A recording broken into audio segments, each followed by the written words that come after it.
Namaste, my dear friends and dear students. Welcome back to our channel. ಇವತ್ತಿನ ಈ ವಿಡಿಯೋದಲ್ಲಿ in this video I am telling about some main points for the coming Adarsh exam purpose. Okay, fifth ಮತ್ತು fourth ಸ್ಟ್ಯಾಂಡರ್ಡದು S A exam S S T means ಪರಿಸರ. Okay, environment studies related to important ಪಾಠದ important points ಅಂತ ಎಲ್ಲ ಪಾಠದ್ದು. Okay, not only any one lesson, each and every lessons in the E V S subject. Okay, so important ಎಲ್ಲ ಪಾಯಿಂಟ್ಸ್ಗಳನ್ನ ನಾನಿಲ್ಲಿ cover ಮಾಡ್ತಾ ಇದ್ದೀನಿ ಇವತ್ತಿನ ಈ ವಿಡಿಯೋದಲ್ಲಿ. ವಿಡಿಯೋನ ಪರಿಪೂರ್ಣವಾಗಿ ನೋಡಿ, ಅಂದಾಗ ಒಂದು ಮೇನ್ ಪಾಯಿಂಟು ನಿಮಗೆ ಮಿಸ್ ಆಗಲ್ಲ ಅಂತ ಹೇಳ್ತಾ ವಿಡಿಯೋನ ಕೊನೆವರೆಗೂ ನೋಡಿ, ಅಂದಾಗ ನಿಮಗೆ ಅರ್ಥ ಆಗ್ತದೆ ಅಂತ ಹೇಳ್ತಾ ಆ್ಯಂಡ್ ನಮ್ಮ ಚಾನಲ್ನ ವಿಸಿಟ್ ಮಾಡಿದ್ದಕ್ಕೆ ಧನ್ಯವಾದಗಳು. ವಿಡಿಯೋನ ವಾಚ್ ಮಾಡ್ತಾ ಇರೋದಕ್ಕೆ ಧನ್ಯವಾದಗಳು. ನಮ್ಮ ಚಾನಲ್ನ ಸಬ್ಸ್ಕ್ರೈಬ್ ಮಾಡ್ಕೊಳ್ಳಿ ಹೊಸಬ್ರು ಭೇಟಿ ಕೊಟ್ಟಿದ್ದರೆ. ಹಾಗೆ ಈ ವಿಡಿಯೋನ ಕೆಳಗಡೆ ಲೈಕ್ ಬಟನ್ ಕಾಣಿಸ್ತದೆ, ವಿಡಿಯೋಗೊಂದು ಲೈಕ್ ಮಾಡಿ. ನಿಮಗೆ ವಿಡಿಯೋ ಇಷ್ಟ ಆಗಿದ್ದರೆ, ಇನ್ನೂ ಇಷ್ಟ ಆಗಿದ್ದರೆ ಈ ವಿಡಿಯೋನ share this video with your friends. Okay, and ಅವ್ರಿಗೂ ಕೂಡ ಒಳ್ಳೆಯದಾಗಲಿ ಅಂತ ಹೇಳ್ತಾ ಓಕೆ, ಸೊ ಲೆಟ್ಸ್ ಬಿಗಿನ್. ವಸತಿ ವೈವಿಧ್ಯ. ಓಕೆ, ಚಿಕ್ಕಮಗಳೂರಿನಂತಹ ಪ್ರದೇಶಗಳು ಮನೆ ಮಾಡನ್ನು ಅಂದರೆ ದ್ಯಾಟ್ ಮೀನ್ಸ್ ಮೇಲ್ಛಾವಣಿ. ಓಕೆ, ಟೆರೆಸ್ ಅಂತ ನೀವೇನು ಹೇಳ್ತಿರಲ್ಲ ಅದು. ಓಕೆನಾ, ಇಳಿಜಾರಾಗಿ ನಿರ್ಮಿಸೋದಕ್ಕೆ ಕಾರಣ ಏನಂದರೆ ಅಲ್ಲಿ ಮಳೆ ಹೆಚ್ಚಾಗಿ ಬೀಳೋದ್ರಿಂದ.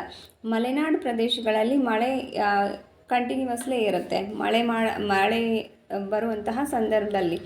ಓಕೆ, ಸೊ ದ್ಯಾಟ್ ಪರ್ಪಸ್ ಜಾಸ್ತಿ ಬೀಳ್ತಾ ಇರ್ತದೆ ಅಲ್ಲಿ, ಅರಣ್ಯ ಪ್ರದೇಶ ಜಾಸ್ತಿ ಇರೋದ್ರಿಂದ. ಸೊ ದ್ಯಾಟ್ ಅವರು ಇಳಿಜಾರಾಗಿ ಚಾವಣಿ ಯಾಕೆ ನಿರ್ಮಿಸ್ತಾರೆ ಅಂದರೆ ನೀರು ಬಿದ್ದದ್ದು ಚೆನ್ನಾಗಿ ಹರ್ಕೊಂಡು ಹೋಗಲಿ ಅಂತ. ಓಕೆ, ನೆಕ್ಸ್ಟ್ ನೋಡಿ, ಕಲಬುರ್ಗಿ ಅಂತಹ ಪ್ರದೇಶಗಳಲ್ಲಿ ಮನೆಗಳನ್ನು ನಿರ್ಮಿಸೋದು ಶಹಬಾದ್ ಕಲ್ಲುಗಳು ಅಥವಾ ಚಪ್ಪಡಿ ಕಲ್ಲುಗಳಿಂದ ನಿರ್ಮಿಸ್ತಾರೆ. ಮನೆಗಳ ಮೇಲೆ ಮನೆಗಳನ್ನು ಕಟ್ಟಿಸೋದನ್ನು ಬಹುಮಹಡಿ ಕಟ್ಟಡಗಳು ಅಂತ ಕರೀತಾರೆ. ಅಂದರೆ ಒಂದಕ್ಕಿಂತ ಹೆಚ್ಚು ಮನೆಗಳನ್ನು ಒಂದ್ರ ಮೇಲೊಂದು ನಿರ್ಮಿಸ್ತಾರೆ, ಬಹುಮಹಡಿ ಕಟ್ಟಡಗಳು ಅಂತ ಕರೀತಾರೆ. ಬಹುಮಹಡಿ ಕಟ್ಟಡಗಳ ನಿರ್ಮಾಣ ಸುಟ್ಟ ಇಟ್ಟಿಗೆ ಅಥವಾ ಸಿಮೆಂಟಿನಿಂದ ಮಾಡಿದ ಇಟ್ಟಿಗೆಗಳು ಮತ್ತು ಉಕ್ಕಿನ ಕಂಬಿಗಳಿಂದ ಅದನ್ನು ನಿರ್ಮಿಸ್ತಾರೆ, ಬಹುಮಹಡಿ ಕಟ್ಟಡಗಳನ್ನ. ಓಕೆ, ಕೇಳಬಹುದು, ಬಹುಮಹಡಿ ಕಟ್ಟಡಗಳ ನಿರ್ಮಾಣಕ್ಕೆ ಬೇಕಾಗುವ ಮುಖ್ಯ ವಸ್ತುಗಳು ಅಥವಾ ವಸ್ತುಗಳು ಅಂತ ಈ ಥರ ಕೇಳಿಬಿಟ್ಟು ಆಪ್ಷನ್ಸ್ ಕೊಡ್ಬೋದು ನಿಮಗೆ. ಸೊ ದ್ಯಾಟ್ ಏನೇನು ಮಟೀರಿಯಲ್ಸ್ ಬೇಕು ಬಹುಮಹಡಿ ಕಟ್ಟಡಗಳನ್ನ ನಿರ್ಮಿಸ್ಲಿಕ್ಕೆ ಅಂತ ನಿಮಗೆ ಗೊತ್ತಿರಲಿ. ಬಹುಮಹಡಿ ಕಟ್ಟಡಕ್ಕಷ್ಟೇ ಅಲ್ಲ ಇದು, ನೀವು ಒಂದು ಅಂತಸ್ತಿಂದ ಕಟ್ಟಿಸ್ಬೇಕಾದ್ರೂ, ಓನ್ಲಿ ಕೆಳಗಡೆದಷ್ಟೇ ಮನೆ ಕಟ್ಟಿಸ್ಬೇಕಾದ್ರೂ ನಿಮಗೆ ಈ ವಸ್ತುಗಳೆಲ್ಲ ನೀಡೆಡ್ ಇದೆ. ಓಕೆ, ನೆಕ್ಸ್ಟ್ ನೋಡಿ, ಏಷ್ಯಾ ಖಂಡದ ಅತಿ ದೊಡ್ಡ ಕೊಳಚೆ ಪ್ರದೇಶ ಅಂತ ವರದಿ ಪ್ರಕಾರ ಯಾವುದು ಅಂತಂದರೆ ಭಾರತದ ಮುಂಬೈನ ಧಾರಾವಿ ಪ್ರದೇಶ. ಅಲ್ಲಿ ವಾಸಿಸ್ತಾ ಇರುವಂತಹ ಜನರ ಸಂಖ್ಯೆ 10 ಲಕ್ಷಕ್ಕಿಂತ ಹೆಚ್ಚು. ಓಕೆ, ಇನ್ನು 650 ಎಕರೆಗಿಂತ ಹೆಚ್ಚು ಪ್ರದೇಶದಲ್ಲಿ ಹರಡಿರುವಂತಹ ಇರುವೆಗಳ ಗೂಡನ್ನು ಮಹಾಗೂಡು ಅಂತ ಕರೀತಾರೆ, ಗೊತ್ತಿರಲಿ. ಓಕೆ, ನೆಕ್ಸ್ಟ್ ನೋಡಿ, ನಕ್ಷೆ ಕಲಿ ದಾರಿ ತಿಳಿ ಅನ್ನುವಂತಹ ಪಾಠದ ಇಂಪಾರ್ಟೆಂಟ್ ಪಾಯಿಂಟ್ಸ್ ನೋಡಿ. ಭೂಮಿಯ ನಕ್ಷೆಯನ್ನು ಭೂಪಟ ಅಂತ ಕರಿತೀವಿ. ವಿಶ್ವ ಭೂಪಟದ ಉಪಯೋಗ ಏನಕ್ಕೆ ಅಂತಂದರೆ, ಭೂಮಿಯ ಲಕ್ಷಣಗಳು, ಭೂಮಾರ್ಗಗಳು ಮತ್ತು ಜನಭರಿತ ಪ್ರದೇಶಗಳನ್ನು ನಾವು ತಿಳಿಯೋದಕ್ಕೋಸ್ಕರ ಭೂಪಟವನ್ನು ಉಪಯೋಗಿಸ್ತೇವೆ. ಓಕೆ, ಆ್ಯಂಡ್ ನಕ್ಷೆಗಳ ಅಳತೆ ಸೆಂಟಿಮೀಟರ್ ಅಥವಾ ಅಂಗುಲಗಳಲ್ಲಿ ಇರ್ತದೆ, ಗೊತ್ತಿರಲಿ. ನಕ್ಷೆಗಳ ಅಳತೆ ಯಾವ ಥರ ಇರ್ತದೆ, ಸೆಂಟಿಮೀಟರ್ ಅಥವಾ ಅಂಗುಲಗಳಲ್ಲಿ ಇರ್ತದೆ. ಓಕೆ, ನೆಕ್ಸ್ಟ್ ನೋಡಿ, ನಕ್ಷೆಯಲ್ಲಿ ಚೌಕಟ್ಟುಗಳನ್ನು ರೂಪಿಸಲು ಸಹಾಯಕವಾಗುವುದು ಅಕ್ಷಾಂಶ ಮತ್ತು ರೇಖಾಂಶಗಳು. ಓಕೆ, ಕೇಳೋ ಚಾನ್ಸಸ್ ಇರುತ್ತೆ, ಅಕ್ಷಾಂಶ ರೇಖಾಂಶಗಳ ಬಗ್ಗೆ ಗೊತ್ತಿರಲಿ ಡಿಯರ್ ಫ್ರೆಂಡ್ಸ್. ಓಕೆ, ನೆಕ್ಸ್ಟ್ ನೋಡಿ, ಹಲವಾರು ವಿವಿಧ ನಕ್ಷೆಗಳು, ಭೌಗೋಳಿಕ ನಕ್ಷೆ, ಪ್ರಾಕೃತಿಕ ಮಣ್ಣಿನ ನಕ್ಷೆ, ಹವಾಮಾನದ ನಕ್ಷೆ ಆ್ಯಂಡ್ ರೈಲು ಮಾರ್ಗದ ನಕ್ಷೆ. ಓಕೆ, ಹಲವಾರು ವಿವಿಧ ನಕ್ಷೆಗಳು, ಭೌಗೋಳಿಕ ನಕ್ಷೆ, ಪ್ರಾಕೃತಿಕ ಮಣ್ಣಿನ ನಕ್ಷೆ, ಹವಾಮಾನ ನಕ್ಷೆ, ರೈಲು ಮಾರ್ಗದ ನಕ್ಷೆ, ಇವೆಲ್ಲ ನಕ್ಷೆಗಳ ವಿಧಗಳು ಗೊತ್ತಿರಲಿ ನಿಮಗೆ. ಓಕೆ, ಇನ್ನು ಮೊಟ್ಟ ಮೊದಲ ಭೂಮಿಯ ನಕ್ಷೆಯನ್ನು ರಚಿಸಿದವರು ಗ್ರೀಕ್ ದೇಶದವರು ಕ್ರಿಸ್ತಪೂರ್ವ 540ರಲ್ಲಿ. ಓಕೆ, ಭೂಮಿಯ ನಕ್ಷೆಯಲ್ಲಿ ಚೌಕಟ್ಟುಗಳನ್ನು ಮೂಡಿಸಲು ಸಹಾಯಕವಾಗಿರುವ ಅಕ್ಷಾಂಶ ಮತ್ತು ರೇಖಾಂಶಗಳು. ಓಕೆ, ರೇಖಾಂಶ ಮತ್ತು ಅಕ್ಷಾಂಶಗಳು ಭೂಮಿಯ ಮೇಲೆ ಚೌಕಟ್ಟುಗಳನ್ನ ನಿರ್ಮಿಸಲಿಕ್ಕೆ ಸಹಾಯ ಆಗಿರುವಂಥದ್ದು. ನಕ್ಷೆಯ 3 ಅಂಶಗಳು ಅಂತಂದರೆ ದೂರ, ದಿಕ್ಕು ಮತ್ತು ಚಿಹ್ನೆ. ದೂರ, ದಿಕ್ಕು ಮತ್ತು ಚಿಹ್ನೆ, ಈ 3 ಅಂಶಗಳು ನಕ್ಷೆಯ ಪ್ರಮುಖ ಅಂಶಗಳು. ಓಕೆ, ಇನ್ನು ದಿಕ್ಸೂಚಿಯ ಮುಖ್ಯ ಉಪಯೋಗ ದಿಕ್ಕನ್ನು ತೋರಿಸೋದಕ್ಕೋಸ್ಕರ ಬಳಸ್ತೀವಿ. ಓಕೆ, ನೋಡಿ, ಒಂದು ನಕ್ಷೆನಲ್ಲಿ ದೂರ, ಅದು ದಿಕ್ಕು ಮತ್ತು ಚಿಹ್ನೆಗಳು ಸಿಂಬಾಲಿಕ್ ಆಗಿ ನಮಗೆ ಇರುತ್ತೆ. ಅಂದರೆ ನದಿ ಎಲ್ಲಿಂದ ಎಲ್ಲಿವರೆಗೂ ಯಾವ ಥರ ಹರ್ಕೊಂಡು ಹೋಗಿದೆ ಅನ್ನೋದಕ್ಕೆ ನೀಲಿ ಬಣ್ಣದ ರೇಖೆಗಳಿಂದ ತೋರಿಸ್ತಾರೆ, ಅದು ಚಿಹ್ನೆ. ಹಾಗೆ ಗಡಿ ರೇಖೆಗಳು ಬೇರೆ ಕಲರ್ ಇರುತ್ತೆ. ಓಕೆ, ಸಮುದ್ರದ ನೀರು ಬೇರೆ ಕಲರ್ ಇರುತ್ತೆ, ಅದೊಂದು ಚಿಹ್ನೆ. ಓಕೆ, ಆಮೇಲೆ ಗುಡ್ಡಗಾಡು ಪ್ರದೇಶ ಇರೋದು ಅಥವಾ ಹೆಚ್ಚು ಜನವಸತಿ ಪ್ರದೇಶ ಇರೋದು ಅಥವಾ ಹೆಚ್ಚು ಅರಣ್ಯ ಪ್ರದೇಶ ಇರೋದು, ಅದನ್ನು ಬೇರೆ ಥರ ತೋರಿಸ್ತಾರೆ ಸಿಂಬಾಲಿಕ್ ಆಗಿ, ಇದು ಚಿಹ್ನೆಗಳು. ಹಾಗೆ ದೂರ ಅಂದರೆ ಎಲ್ಲಿಂದ ಯಾವ ಊರು ಅಥವಾ ಯಾವ ದೇಶ ಎಷ್ಟು ಡಿಸ್ಟೆನ್ಸ್ ಅಲ್ಲಿದೆ ಅನ್ನೋದನ್ನು, ಅಥವಾ ಯಾವ ನದಿ ಎಷ್ಟು ಉದ್ದ ಇದೆ ಅನ್ನೋದನ್ನು ಅಳಿಲಿಕ್ಕೆ ಅದು ದೂರ. ಓಕೆ, ಹಾಗಾಗಿ ಇವೆಲ್ಲ ಮುಖ್ಯ ಅಂಶಗಳಾಗಿರುತ್ತೆ. ಓಕೆ, ಇನ್ನು ಸಂಚಾರಿ ನಿಯಮಗಳು ಪಾಠದ ನೋಡಿ. ನಗರಗಳ ರಸ್ತೆಯಲ್ಲಿ ಜನರು ಮತ್ತು ಹವಾಮಾನಗಳ ಸಂಚಾರವನ್ನು ನಿಯಂತ್ರಿಸುವ ಕೆಲಸ ಮಾಡೋರನ್ನ ಸಂಚಾರಿ ಪೊಲೀಸ್ ಅಂತ ಕರೀತಾರೆ. ಓಕೆ, ಇನ್ನು ಪಾದಚಾರಿಗಳು ರಸ್ತೆಯನ್ನು ದಾಟುವ ಜಾಗ ಜೀಬ್ರಾ ಪಟ್ಟಿ. ಓಕೆ, ಆ್ಯಂಡ್ ರಸ್ತೆಯ ಮಧ್ಯ ಬಿಳಿ ಪಟ್ಟಿಗಳಿದ್ದು ಅವುಗಳು ಜೀಬ್ರಾ ಪ್ರಾಣಿಯ ಮೈ ಮೇಲಿನ ಪಟ್ಟಿಯನ್ನು ಹೋಲ್ತಾ ಇರೋದ್ರಿಂದ ಜೀಬ್ರಾ ಪಟ್ಟಿ ಅಂತ ಅದನ್ನು ಕರೀತಾರೆ, ಗೊತ್ತಿರಲಿ. ಓಕೆ, ಆ್ಯಂಡ್ ವೆರಿ ಇಂಪಾರ್ಟೆಂಟ್, ತುಂಬ ಸುಲಭವಾದಂಥದ್ದು, definitely each and every points ತುಂಬ ಇಂಪಾರ್ಟೆಂಟ್ ಇದೆ, really very easy. But when you study regularly. Okay, and next ನೋಡಿ, ವೃತ್ತ ಅಥವಾ ಚೌಕಟ್ಟುಗಳ ವೃತ್ತ ಅಥವಾ ಚೌಕಗಳ ಬಳಿ ಸುಗಮ ಸಂಚಾರ ಅಪಘಾತಗಳನ್ನು ತಡೆಗಟ್ಟಲು ಬಳಸುವ ದೀಪ ಸಂಕೇತ ದೀಪ. ವೃತ್ತ ಅಥವಾ ಚೌಕಗಳ ಬಳಿ ಸುಗಮ ಸಂಚಾರ ಅಪಘಾತಗಳನ್ನು ತಡೆಯಲು ಬಳಸುವ ದೀಪ ಸಂಕೇತ ದೀಪ. ಓಕೆ, ಹಾಗೆ ನೆಕ್ಸ್ಟ್ ನೋಡಿ, ನಾವು ಸುರಕ್ಷಿತವಾಗಿ ರಸ್ತೆಯಲ್ಲಿ ಸಂಚರಿಸೋದಕ್ಕೋಸ್ಕರ ಇರುವಂತಹ ನಿಯಮಗಳನ್ನು ಸಂಚಾರ ನಿಯಮಗಳು ಅಂತ ಕರೀತಾರೆ. ಪಾದಚಾರಿಗಳು ಯಾವ ಬದಿಯಲ್ಲಿ ನಡಿಬೇಕು ಅಂತಂದರೆ ಎಡಬದಿಯಲ್ಲಿ ನಡಿಬೇಕು. ಓಕೆ, ಹಾಗೆ ನೆಕ್ಸ್ಟ್ ನೋಡಿ, ಸಾರಿಗೆ ಸಂಸ್ಥೆಯವರು ಪ್ರತಿ ವರ್ಷ ಜನವರಿ ತಿಂಗಳಲ್ಲಿ ಒಂದು ವಾರ ಆಚರಿಸುವ ಸಪ್ತಾಹ ರಸ್ತೆ ಸುರಕ್ಷತಾ ಸಪ್ತಾಹ. ಓಕೆ, ವಾಹನಗಳ ಸಂಚಾರ ದಟ್ಟಣೆ ಕಡಿಮೆ ಮಾಡೋದಕ್ಕೋಸ್ಕರ, ಇಂಧನವನ್ನು ಉಳಿಸೋದಕ್ಕೋಸ್ಕರ, ಗಾಳಿ ಮಲಿನ ಆಗೋದನ್ನು ತಡೆಯೋದಕ್ಕೋಸ್ಕರ ಬೆಂಗಳೂರಿನಲ್ಲಿ ಆಚರಿಸುವಂತಹ ಬಸ್ ದಿನ ಅದು. ಓಕೆ, ನೆಕ್ಸ್ಟ್ ನೋಡಿ, ಬಸ್ ದಿನದ ಉದ್ದೇಶ ಏನಕ್ಕೆ ಅಂತಂದರೆ ಅದರದ್ದು ಉದ್ದೇಶ ಸ್ವತಃ ವಾಹನ ಇರೋರು ಕೂಡ ಅನೇಕ ಜನ ಆವಾಗ ಆ ಬಸ್ಸನ್ನು ತಮ್ಮ ಓನ್ ವೆಹಿಕಲ್ಸ್ಗಳನ್ನ ಬಿಟ್ಟು ಗೌರ್ಮೆಂಟ್ ಬಸ್ಗಳಲ್ಲಿ ಸಂಚಾರ ಮಾಡಬೇಕು ಅನ್ನೋದು ಅದರ ಮುಖ್ಯ ಥೀಮು, ಉದ್ದೇಶ. ಓಕೆ, ನೆಕ್ಸ್ಟ್ ನೋಡಿ, ಸಾರಿಗೆ ಸಂಪರ್ಕ ಪಾಠ. ಬೆಳವಣಿಗೆಯ ಮೂಲಕ ಅಂಚೆ ಕಚೇರಿಯ ಸಹಾಯದಿಂದ ಕಳುಹಿಸುವಂತಹ ಸಂಪರ್ಕ ಸಾಧನ ಅದು ಸಾಧನ ಪತ್ರ. ಓಕೆ, ಬರವಣಿಗೆಯ ಮೂಲಕ ಅಂಚೆ ಕಚೇರಿಯ ಸಹಾಯದಿಂದ ಕಳಿಸುವಂತಹ ಸಂಪರ್ಕ. ಅತಿ ದೂರದಲ್ಲಿರುವವರೊಂದಿಗೆ ನೇರವಾಗಿ ಮಾತನಾಡಿ ಸಂಪರ್ಕಿಸಬಹುದಾದಂತಹ ಸಾಧನ ಅಂತಂದರೆ ಅದು ದೂರವಾಣಿ. ಓಕೆ, ನೆಕ್ಸ್ಟು ದೇಶ ವಿದೇಶಗಳ ಪ್ರತಿದಿನದ ಸುದ್ದಿ ಸಮಾಚಾರ ತಿಳಿಸಿಕೊಡುವಂತಹ ಸಂಪರ್ಕ ಅಂತಂದರೆ ಅದು ಸಾಧನ ದಿನಪತ್ರಿಕೆ. ಇನ್ನು ಪ್ರಾದೇಶಿಕ ಹಾಗೂ ದೇಶ ವಿದೇಶಗಳ ಸುದ್ದಿ, ಮನರಂಜನೆ ಇತ್ಯಾದಿಗಳನ್ನು ನೋಡಿ ಕೇಳಿ ತಿಳಿಯಲು ಸಾಧ್ಯವಾಗುವಂತಹ ಆಕರ್ಷಣೆಯ ಸಂಪರ್ಕ ಸಾಧನ ಅಂತಂದರೆ ಅದು ದೂರದರ್ಶನ. ಓಕೆ, ಆ್ಯಂಡ್ ಮನರಂಜನೆಯೊಂದಿಗೆ ಪ್ರಾದೇಶಿಕ ಹಾಗೂ ದೇಶ ವಿದೇಶಗಳ ಸುದ್ದಿ ಸಮಾಚಾರವನ್ನು ಕೇಳಿ ತಿಳಿಯೋ ಸಂಪರ್ಕ ಸಾಧನ ಅಂತಂದರೆ ರೇಡಿಯೋ. ಬಿಕಾಸ್ ದಟ್ ಅದರಲ್ಲಿ ನೀವು ಓನ್ಲಿ ಕೇಳಲಿಕ್ಕೆ ಸಾಧ್ಯ, you can watch anything. Okay, you can't watch anything ರೇಡಿಯೋದಲ್ಲಿ, only you can listening. Okay, so that purpose ಅದು ಯಾವ ಸಾಧನ ಆಗುತ್ತೆ, ರೇಡಿಯೋ ಸಾಧನ ಆಗುತ್ತೆ.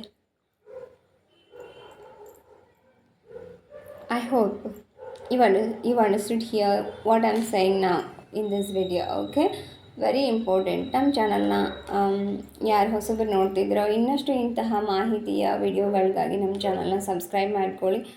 ಆಲನ್ನು ನೋಟಿಫಿಕೇಷನ್ ಸೆಲೆಕ್ಟ್ ಮಾಡಿಕೊಂಡ್ರೆ ಪ್ರತಿದಿನ ನಾವು ಅಪ್ಲೋಡ್ ಮಾಡೋ ಎಲ್ಲ ಇಂಪಾರ್ಟೆಂಟ್ ನೋಟ್ಸು ನಿಮಗೆ ಬಂದು ತಲುಪ್ತದೆ, ಒಂದು ಮಿಸ್ ಆಗಲ್ಲ ಅಂತ ಹೇಳ್ತಾ. ಓಕೆ, ಸೊ ನೆಕ್ಸ್ಟ್ ನೋಡಿ ಏನಿದೆ, ಪ್ರಪಂಚದ ಯಾವುದೇ ಮಾಹಿತಿಯನ್ನು ಅತಿ ವೇಗವಾಗಿ ಪಡೆಯಬಹುದಾದ ಅಥವಾ ಕಳುಹಿಸಬಹುದಾದಂತಹ ಅತ್ಯದ್ಭುತ ಸಂಪರ್ಕ ಸಾಧನ ಅಂತಂದರೆ that is the computer. Okay, computer very ಸುಲಭವಾಗಿ ವೆರಿ ಈಸಿಯಾಗಿ ಕಳಿಸ್ಬೋದು ಅದ್ರ ಮೂಲಕ ನಾವು ಯಾವುದೇ ಒಂದು ಮೆಸೇಜಸ್ನ.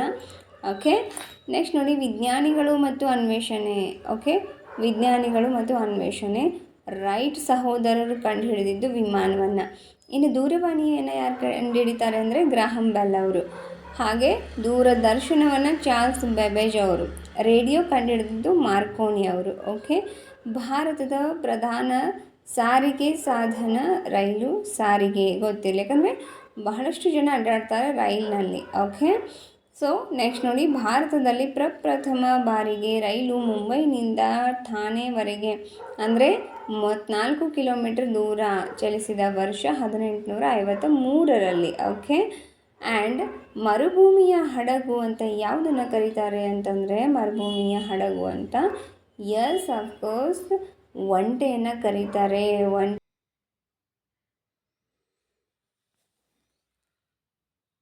ಓಕೆ, ನೆಕ್ಸ್ಟ್ ನೋಡಿ, ಸಮುದ್ರದ ಆಳದಲ್ಲಿ ಸಂಚರಿಸುವ ನೌಕೆಯನ್ನು ಯಾವುದು ಅಂತಂದರೆ ಸಬ್ಮರೀನ್ ಅಂತ ಕರೀತಾರೆ. ಜಲಾಂತರ್ಗಾಮಿ ನೌಕೆ ಅದು. ಓಕೆ, ಜಲಾಂತರ್ಗಾಮಿ ನೌಕೆ ಯಾವುದು ಅಂತ ಕೇಳ್ಬೋದು. ಸಬ್ಮರೀನ್ ಅಂತ, ಸಮುದ್ರದ ಆಳದಲ್ಲಿ ಸಂಚರಿಸುವ ನೌಕೆ. ಓಕೆ, ಆ್ಯಂಡ್ ನೆಕ್ಸ್ಟ್ ನೋಡಿ, ಭೂಮಿಯಿಂದ ಹೊರಗಡೆ ಹೋಗಿ ಅಧ್ಯಯನ ನಡೆಸುವ ನೌಕೆ ಆಕಾಶ ನೌಕೆ. ಆಕಾಶ ನೌಕೆ ಭೂಮಿಯಿಂದ ಹೊರಗೆ ಹೋಗಿ. ಓಕೆ, ಇನ್ನು ಪತ್ರಿಕೆಯ ವಿಧಗಳು ನೋಡಿ. ಪತ್ರಿಕೆಯ ವಿಧಗಳು ಯಾವ್ದ್ಯಾವುದು ಅಂದರೆ ನೋಡಿ, ಪತ್ರಿಕೆ ಅಂದರೆ ನ್ಯೂಸ್ ಪೇಪರ್ಸ್ ಬರ್ತದೆ ಅಲ್ವಾ, ಅದು. ಓಕೆ, ಪ್ರತಿದಿನದ ಪತ್ರಿಕೆಯನ್ನು ದೈನಿಕ ಪತ್ರಿಕೆ ಅಂತಾರೆ. ಅಂದರೆ ಡೈಲಿ ಬರುವಂಥದ್ದು ಮನೆಗೆ, ಪ್ರತಿದಿನ ಮನೆಗೆ ಲೆಟ್ರ್ ಇದು ಪೇಪರ್ ತಗೊಳ್ತಾರೆ ಓದಲಿಕ್ಕೆ, ಅದು ದೈನಿಕ ಪತ್ರಿಕೆ ಅಂದರೆ ಪ್ರತಿದಿನ. ವಾರಪತ್ರಿಕೆ ಅಂದರೆ 7 ತಿಂಗಳಿಗೊಮ್ಮೆ. ಪಾಕ್ಷಿಕ ಪತ್ರಿಕೆ ಅಂತಂದರೆ 15 ದಿನಕ್ಕೊಂದು ಸತಿ. ಓಕೆ, ಮಾಸಿಕ ಪತ್ರಿಕೆ ಅಂತಂದರೆ ತಿಂಗಳಿಗೆ ಒಂದು ಸತಿ. ಓಕೆ, ಹಾಗೆ ಸಾಕಾಣಿಕೆಗಾಗಿ ಹಿಂದಿನ ಕಾಲದಲ್ಲಿ ಬಳಸ್ತಾ ಇದ್ದಂತಹ ಪ್ರಾಣಿಗಳು ಅಂತಂದರೆ ಎತ್ತು, ಕತ್ತೆ, ಕುದುರೆ, ಆನೆ, ಒಂಟೆ. ಈಗಲೂ ಕೂಡ ಈ ಪ್ರಾಣಿಗಳನ್ನ ಸಾಕ್ತಾರೆ. ಸಾಕಾಣಿಕೆಗಾಗಿ ಇಂದು ಬಳಸುವ ಪ್ರಾಣಿಗಳು ಎತ್ತು, ಕುದುರೆ ಮತ್ತು ಕತ್ತೆ. ಆನೆನೂ ಕೂಡ ಸಾಕ್ತಾರೆ. ಹಾಗಂತ ಎಲ್ಲರೂ ಸಾಕಲ್ಲ. ಈಗ ಮೀನ್ಸ್ ಮೈಸೂರು ದಸರಾ ಇದೆ ಅಲ್ವಾ, ಜಂಬೂ ಸವಾರಿಗೆ ಬೇಕು, ಅಲ್ಲಿ ಮಾವುತರು ಇರ್ತಾರೆ, ಸಾಕ್ತಿರ್ತಾರೆ. ಆಮೇಲೆ ಕಾಡನ್ನು ನೋಡ್ಕೊಳ್ಳೋವಂಥವ್ರು ಫಾರೆಸ್ಟ್ ಅಧಿಕಾರಿಗಳು, ಅವ್ರ ಹತ್ರ ಒಂದಿಷ್ಟು ಇರುತ್ತೆ. ಅಧಿಕೃತವಾಗಿ ಅಲ್ಲ, ಅದನ್ನೆಲ್ಲ ಸಾಕೋಕ್ಕಾಗಲ್ಲ.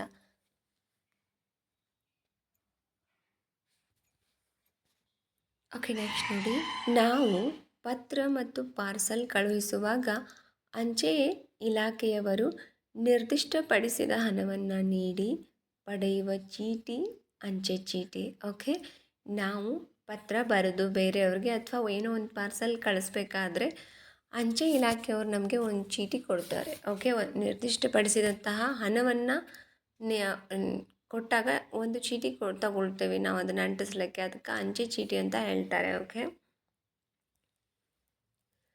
ನಾವು ನಮ್ಮ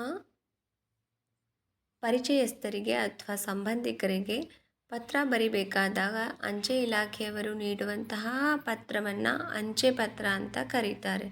ಓಕೆ, ಇನ್ನು ನಾವು ಬರೆದ ಪತ್ರಗಳು ಅಥವಾ ಪಾರ್ಸಲ್ಗಳನ್ನು ಅತಿ ಶೀಘ್ರದಲ್ಲಿ ತಲುಪಿಸುವ ಸೇವೆಯನ್ನು ಸ್ಪೀಡ್ ಪೋಸ್ಟ್ ಅಂತ ಕರೀತಾರೆ. ತುಂಬ ಶೀಘ್ರವಾಗಿ ಹೋಗುವಂಥದ್ದು ಸ್ಪೀಡ್ ಪೋಸ್ಟ್. ಹಿಂದಿನ ಕಾಲದಲ್ಲಿ ಬಳಸ್ತಿದ್ದಂತಹ ಸಂಪರ್ಕ ಸಾಧನಗಳು ಅಂತಂದರೆ ಅಂಚೆ ಪತ್ರ, ರೇಡಿಯೋ, ಮತ್ತು ಹಾಗೆ ದಿನಪತ್ರಿಕೆ. ಓಕೆ. ಇನ್ನು ನೆಕ್ಸ್ಟ್ ನೋಡಿ, ಈಗಿನ ಕಾಲದಲ್ಲಿ ಬಳಸ್ತಿದ್ದಂತಹ, ಈಗಲ್ಲ, ಈಗಲೂ ಕೂಡ ಈಗ ಸಂಪರ್ಕ ಸಾಧನಗಳು ಯಾವ್ದ್ಯಾವುದು ಅಂತಂದರೆ ಟೆಲಿಫೋನ, ಫ್ಯಾಕ್ಸ್ ಯಂತ್ರ ಮತ್ತು ಕಂಪ್ಯೂಟರ್, ದೂರದರ್ಶನ, ಮೊಬೈಲ್, ಇಂಟರ್ನೆಟ್. ಎಸ್, ಈಗ ಇರ್ತಕ್ಕಂತಹ ಸಂಪರ್ಕ ಸಾಧನಗಳಿದು. ದ್ಯಾಟ್ ಮೀನ್ಸ್ ಒಬ್ಬರಿಗೆ ಬೇಗ ತಲುಪೋದು ಅಂತ ಅರ್ಥ. ಯಾವುದೋ ಒಂದು ಮೆಸೇಜು ಒಬ್ಬರಿಗೆ ಈಗ ಬೇಗ ತಲುಪುತ್ತೆ. ಎಷ್ಟೇ ದೂರದಲ್ಲಿದ್ರೂ ನಾವು ಅವರಿಗೆ ಹೋಗಿ ಭೇಟಿ ಆಗಬೇಕು ಅಂತ ಇಲ್ಲ, ಕೂತ್ಕೊಂಡಲ್ಲೇ ನಾವೇನು ಮಾಡ್ಬೋದು, ಅವರಿಗೆ ಸಂಪರ್ಕ ಸಾಧನಗಳ ಮೂಲಕ ಅವ್ರಿಗೆ ನಾವು ಕಳಿಸ್ಬೇಕಾದಂತಹ ಮೆಸೇಜಸ್ನ any message we can send. Okay. ನೋಡಿ ನೆಕ್ಸ್ಟ್ ಏನಿದೆ, ದೊಡ್ಡ ಕುಟುಂಬಗಳು ಚಿಕ್ಕ ಕುಟುಂಬಗಳಾಗಿ ಬದಲಾಗಲು ಕಾರಣ ಪರಸ್ಪರ ಸಹಕಾರ, ಹೊಂದಾಣಿಕೆ ಇಲ್ಲದೆ ಇರೋದು ಅಥವಾ ಅದರ ಕೊರತೆ. ಓಕೆ. ಕೆಲಸದ ಹಂಚಿಕೆಯಲ್ಲಿರುವಂತಹ ಅಸಮಾಧಾನ, ಇದರಿಂದ ದೊಡ್ಡ ಕುಟುಂಬಗಳೇನಾಗ್ತವೆ, ಚಿಕ್ಕ ಚಿಕ್ಕ ಕುಟುಂಬಗಳಾಗಿ ಒಡೆದು ಹೋಗ್ತಾ ಇದ್ದಾವೆ, ಅಲ್ಲಿ ಹೊಂದಾಣಿಕೆ ಇಲ್ಲದೆ ಇರೋದ್ರಿಂದ. ಓಕೆ. ನೆಕ್ಸ್ಟ್ ನೋಡಿ, 3 ತಲೆಮಾರಿನ ವಂಶವೃಕ್ಷದ ಉಪಯೋಗ ಧಾರ್ಮಿಕ ವಿಧಿವಿಧಾನ ಮತ್ತು ವ್ಯವಹಾರ. ಓಕೆ. 3 ತಲೆಮಾರಿನ ವಂಶವೃಕ್ಷದ ಉಪಯೋಗ ಏನು ಅಂತಂದರೆ ಧಾರ್ಮಿಕ ವಿಧಿವಿಧಾನ ಮತ್ತು ವ್ಯವಹಾರ. ಓಕೆ. ಇನ್ನು ಜೈನ ಮತದ ಬಹುಮುಖ್ಯ ತತ್ವ ಅಂತಂದರೆ ಅಹಿಂಸೆ. ಓಕೆ. ಬಹುಮುಖ್ಯ ತತ್ವ ಜೈನ ಮತದ್ದು ಅಹಿಂಸೆ. ಇನ್ನು ಸಸ್ಯ ವಿಜ್ಞಾನದ ವಿದ್ಯಾರ್ಥಿಗಳಿಗೆ ಉಪಯುಕ್ತವಾದ ಮತ್ತು ಶ್ರೀ BGL ಸ್ವಾಮಿಯವರು ಬರೆದಂತಹ ಗ್ರಂಥ ಹಸಿರು ಹೊನ್ನು ಅಂತ. ನೋಡಿ, ಹಸಿರು ಹೊನ್ನು ಸಸ್ಯ ವಿದ್ಯಾರ್ಥಿಗಳಿಗೆ ಬಹಳ ಉಪಯುಕ್ತ. ಅದನ್ನು ಬಾಟ್ನಿ ಅಂತ ಕರೀತಾರೆ. ಸಸ್ಯಗಳ ಬಗ್ಗೆ ಅಧ್ಯಯನ ಮಾಡುವಂತಹದ್ದನ್ನು ಇಂಗ್ಲೀಷಲ್ಲಿ ಬಾಟ್ನಿ ಅಂತ ಕರೀತಾರೆ. ನೋಡಿ, ಆ ಹಸಿರು ಹೊನ್ನು ಅನ್ನುವಂತಹ ಗ್ರಂಥವನ್ನು ಬರೆದವರು ಶ್ರೀ BGL ಸ್ವಾಮಿ ಅವರು. ಓಕೆ. ಆ್ಯಂಡ್ ಪ್ರಖ್ಯಾತ ಸಾಹಿತಿ DV ಗುಂಡಪ್ಪನವರು ನಿಮಗೆ ಗೊತ್ತಿರಲಿ. ಓಕೆ. ಕೆಲವೊಂದಿಷ್ಟು ಕವಿಗಳು, ಅವರ ಪ್ರಮುಖ ಕೃತಿಗಳು ಅಥವಾ ಕಾವ್ಯನಾಮಗಳು ಇಂಪಾರ್ಟೆಂಟ್. ಇನ್ನು ನೆಕ್ಸ್ಟ್ ನೋಡಿ, ಧರ್ಮ ಮೌಲ್ಯಗಳು ಸಾಂಸ್ಕೃತಿಕ ಆಚರಣೆಗಳಿಗಿಂತ ಕೂಡಿರುವ ಒಂದು ಸಣ್ಣ ಘಟಕ ಅಂದರೆ ಕುಟುಂಬ. ದಾದಾ ಸಾಹೇಬ್ ಫಾಲ್ಕೆ ಪ್ರಶಸ್ತಿ ಪಡೆದ ಮೊದಲ ಕನ್ನಡಿಗರು ಅಂತಂದರೆ ಡಾಕ್ಟರ್ ರಾಜ್ಕುಮಾರ್ ಸರು. ಹಾಗೆ ರಾಷ್ಟ್ರಕವಿ ಹಾಗೂ ನಾಡಗೀತೆಯಾದ ಜಯ ಭಾರತ ಜನನಿಯ ತನುಜಾತೆಯನ್ನು ಬರೆದವರು ಕುವೆಂಪು ಅವರು. ಓಕೆ. ಕುವೆಂಪು ಅವರು. ಮತ್ತು ಜ್ಞಾನಪೀಠ ಪ್ರಶಸ್ತಿಯನ್ನು ಪಡೆದಂತಹ ಮೊದಲ ಕವಿ ಕುವೆಂಪು ಅವರು. ಹಾಗೆ ಕಿತ್ತೂರು ರಾಣಿ ಚೆನ್ನಮ್ಮನ ಜನ್ಮಸ್ಥಳ ಬೆಳಗಾವಿಯ ಕಾಕತಿ. ಓಕೆ. ಮತ್ತು ಪ್ರಖ್ಯಾತ ಹಿಂದೂಸ್ತಾನಿ ಗಾಯಕಿಯಾದಂತಹ ಗಂಗೂಬಾಯಿ ಹಾನ್ಗಲ್ ಅವರು, ಅವರ ಜನ್ಮಸ್ಥಳ ಧಾರವಾಡ. ಓಕೆ. ಮತ್ತು ವಿದ್ಯುತ್ ಬಲ್ಬನ್ನು ಕಂಡುಹಿಡಿದಂತಹ ವಿಜ್ಞಾನಿ ಥಾಮಸ್ ಆಲ್ವಾ ಎಡಿಸನ್ ವಿದ್ಯುತ್ ಬಲ್ಬನ್ನು ಕಂಡುಹಿಡಿದಿದ್ದು. ಹಾಗೆ ದೃಷ್ಟಿ ವಿಕಲಚೇತನರು ಬಳಸುವ ಲಿಪಿ ಯಾವುದು ಅಂತಂದರೆ ಬ್ರೈಲ್ ಲಿಪಿ ದೃಷ್ಟಿ ವಿಕಲಚೇತನರಿಗೋಸ್ಕರ ಬಳಸುವಂಥದ್ದು. ಓಕೆ, ಗೊತ್ತಿರಲಿ. ಹಾಗೆ ನೆಕ್ಸ್ಟ್ ನೋಡಿ,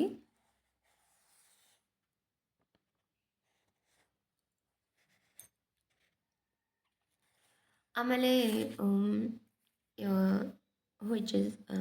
ವಾಟ್ ಈಸ್ ದ್ಯಾಟ್,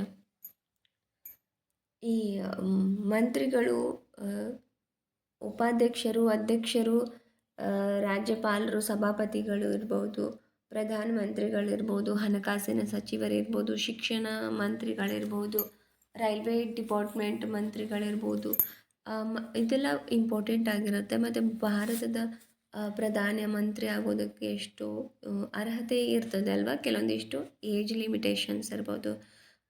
ಹಾಗೆ ಯಾವುದೇ ಲಾಭದಾಯಕವಾದಂತಹ ಸರ್ಕಾರಿ ಹುದ್ದೆನಲ್ಲಿರೋದಾಗಲಿ, ಸೊ ಈ ಥರ ಕೆಲವೊಂದಿಷ್ಟು ರೂಲ್ಸ್ಗಳಿದೆ ಮಂತ್ರಿಗಳಾಗಬೇಕಂದ್ರೆ ಅಥವಾ ರಾಜಕೀಯಕ್ಕೆ ಕಾಂಟ್ಯಾಕ್ಟ್ ಮಾಡಬೇಕಂದ್ರೆ. ಓಕೆ, ಅಲ್ಲಿ ನಾವು ಕಾಂಪಿಟೇಷನ್ ಮಾಡಬೇಕಂದ್ರೆ ಅಂದರೆ ಮಂತ್ರಿ ಆಗೋದಕ್ಕೆ ಕೆಲವು ನಿಯಮಗಳಿರುತ್ತೆ. ಆ ಎಲ್ಲ ನಿಯಮಗಳನ್ನ ಸ್ವಲ್ಪ ನೀವು ನೋಡ್ಕೊಳ್ಳಿ ಅಷ್ಟೇ. ಅಷ್ಟು ಡೆಪ್ತ್ ಅಲ್ಲ, ಕೆಲವೊಂದಿಷ್ಟು. ಓಕೆ. ಆಮೇಲೆ ಒಂದಿಷ್ಟು ಪಕ್ಷಿಧಾಮಗಳಿದೆ. ಯಾವ ಪಕ್ಷಿಧಾಮ ಎಲ್ಲಿ ಬರ್ತದೆ ಅನ್ನೋದು, ಅಂದರೆ ದಟ್ ಮೀನ್ಸ್ ನಿಮಗೆ ಸ್ವಲ್ಪ ಜಿ ಕೆಗೆ ಇದು ಬಹಳ ಹೆಲ್ಪ್ಫುಲ್ ಆಗುವಂಥದ್ದು. So that purpose. Okay. G ಕೆನಲ್ಲಿ ಕೇಳ್ತಾರೆ ಪಕ್ಷಿಧಾಮಗಳಿರ್ಬೋದು, ನದಿಗಳಿರ್ಬೋದು, ಅವುಗಳ ಉಪನದಿಗಳು, ವನ್ಯ ಜೀವಿದಾನಗಳು ಎಷ್ಟಿದೆ ಕರ್ನಾಟಕದಲ್ಲಿ ಅಥವಾ ಭಾರತದಲ್ಲಿ, ಪಕ್ಷಿಧಾಮಗಳೆಷ್ಟಿದೆ. ಓಕೆ. ಹುಲಿ ಅಭಯಾರಣ್ಯಗಳು. ಸೊ ಈ ಥರ ಕೇಳೋ ಚಾನ್ಸಸ್ ಇರುತ್ತೆ. ಓಕೆ. ನೆಕ್ಸ್ಟ್ ನೋಡಿ, ವಾಕ್ ಮತ್ತು ಶ್ರವಣ ವಿಕಲಚೇತನರು ಬೇರೆಯವರೊಂದಿಗೆ ಸಂವಹನವನ್ನು ಮಾಡಬೇಕು ಅಂತಂದರೆ ಅವರು ಯಾವ ಥರ ಮಾಡ್ತಾರೆ ಅಂದರೆ ಸಂಕೇತಾಕ್ಷರಗಳ ಮೂಲಕ ಬೇರೆಯವ್ರ ಜೊತೆ ಸಂವಹನವನ್ನು ಮಾಡ್ತಾರೆ. ವಾಕ್ ಮತ್ತು ಶ್ರವಣ ಅಂದರೆ ಮಾತಾಡೋಕ್ಕಾಗದೇ ಇರೋರು ಮತ್ತು ಕಿವಿ ಕೇಳಿಸ್ದೇ ಇರೋರು, ಆದರೆ ಕಣ್ಣು ಕಾಣಿಸ್ತಿರುತ್ತೆ, ಸಂಕೇತಗಳ ಮೂಲಕ ಅವರು ಬೇರೆಯವ್ರ ಜೊತೆ ಮಾತನಾಡ್ತಾರೆ. ಓಕೆ. ತಮ್ಮ ಜೀವನ ಪೂರ್ತಿ ರೋಗಿಗಳಿಗೆ, ಕೈಲಾದವರಿಗೆ, ಅನಾಥರಿಗೆ ಸೇವೆ ಮಾಡಿದವರು ಯಾರು ಅಂತಂದರೆ ಅದು ಮದರ್ ತೆರೇಸಾ ಅವರು. ಓಕೆ. ಹಾಗೆ ನೆಕ್ಸ್ಟ್ ನೋಡಿ, ಕುವೆಂಪು ಅವರು ಮಕ್ಕಳಿಗಾಗಿ ಬರೆದ ಪುಸ್ತಕಗಳು ಕಿಂದರ ಜೋಗಿ, ನನ್ನ ಗೋಪಾಲ ಮತ್ತು ಅಮಲನ ಕಥೆಗಳು. ಇಂಪಾರ್ಟೆಂಟ್ ಡಿಯರ್ ಫ್ರೆಂಡ್ಸ್ ಇದು ಕೂಡ. ಓಕೆ. ಕಿಂದರ ಜೋಗಿ, ನನ್ನ ಗೋಪಾಲ ಮತ್ತು ಅಮಲನ ಕಥೆ ಇದು ಮಕ್ಕಳಿಗೋಸ್ಕರ ಬರೆದಂತಹ ಪುಸ್ತಕಗಳು. ಯಾರು ಬರೆದಿದ್ದಾರೆ ಅಂದರೆ ಕುವೆಂಪು ಅವರು ಬರೆದಿರೋದು. ಓಕೆ. ಇನ್ನು ಕಿತ್ತೂರು ರಾಣಿ ಚೆನ್ನಮ್ಮನವರ ಆಸಕ್ತಿಕರ ಕ್ಷೇತ್ರಗಳು ಅಂದರೆ ಕುದುರೆ ಸವಾರಿ, ಕತ್ತಿ ವರಸೆ ಮತ್ತು ಬಿಲ್ ವಿದ್ಯೆನಲ್ಲಿ ಅವರು ತುಂಬ ಪರಿಣಿತಿಯನ್ನು ಪಡೆದಿದ್ದರು. ಓಕೆ. ಇನ್ನು ರಾಣಿ ಚೆನ್ನಮ್ಮ ಅವರ ಪತಿ ಕಿತ್ತೂರಿನ ದೇಸಾಯಿ ಮಲ್ಲ ಸರ್ಜಾ ಅಂತ. ಓಕೆ. ಇನ್ನು 1955ರಲ್ಲಿ ಭಾರತ ರತ್ನ ಪ್ರಶಸ್ತಿಯನ್ನು ಪಡೆದಂತಹ ಭಾರತದ ಅತ್ಯುತ್ತಮ ತಂತ್ರಜ್ಞಾನಿ ಸರ್ ಎಂ ವಿಶ್ವೇಶ್ವರಯ್ಯ ಅವರು. ಓಕೆ. ವಿಶ್ವೇಶ್ವರಯ್ಯ ಅವರು